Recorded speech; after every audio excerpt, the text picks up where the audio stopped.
বজবজের চড়িয়াল খাল, তার উপর নতুন ব্রিজ তো তৈরি হয়েছে, কিন্তু এই ব্রিজের একদম গা ঘেঁষে একের পর এক বেআইনি নির্মাণ, তৈরি হচ্ছে দোকান। আর এই নিয়ে সরব হয়েছে স্থানীয় কাউন্সিলর।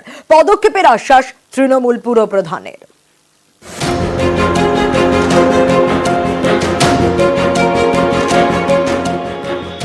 খালের ওপর নতুন ব্রিজ উদ্বোধন হয়েছে গত ফেব্রুয়ারিতে।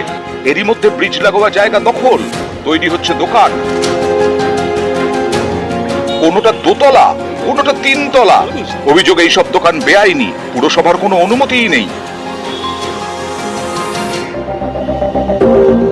দক্ষিণ 24 পরগনার বজবজ পুরসভা, এখান দিয়ে গেছে চড়িয়াল খাল। একদিকে মহেশতলা আর একদিকে পূজালি। যাতায়াতের জন্য ছিল ব্রিজ, পাশে একের পর এক দোকান।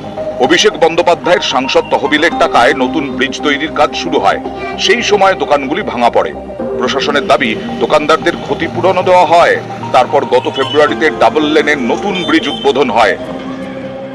এরপর কয়েক মাস পেরিয়েছে, এরই মধ্যে খালপাড়ে ব্রিজের পাশেই একের পর এক বেআইনি নির্মাণ।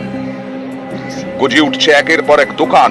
স্থানীয়দের দাবি এর জেরে খালপাড়ের মাটিতে ধস নামতে পারে, ক্ষতি হতে পারে নতুন ব্রিজের। এ নিয়ে সরব স্থানীয় তৃণমূল কাউন্সিলর। এ বাজারটা টোটাল চুড়িয়াল বাজার ব্যবসা সমিতি দেখে, এবার ওনারা জানে কি জানে না সেটা তো আমি জানি না, কিন্তু ঠিক আছে আপনারা বলছেন, বিষয়টা জানা ছিল না। যেখানে বলবার আমি বলে দেবো। হওয়া উচিত নয় এবং এটাতে পৌরসভার কোনো অনুমতি, বৈধ অনুমতিও নেই। দুদিনের মধ্যে জয়েন্ট ইন্সপেকশন হবে, মিউনিসিপ্যালিটি, পিডব্লিউডি, পুলিশ। যদি ওখানে দেখা যায় যে বেআইনি বা বিপজ্জনক কিছু, তাহলে বন্ধও করে দেওয়া হবে এবং পরবর্তী কি কার্যক্রম হবে সেটা পিডব্লিউডির সাথে আলোচনা সাপেক্ষে পুলিশের উপস্থিতিতে সিদ্ধান্ত হবে।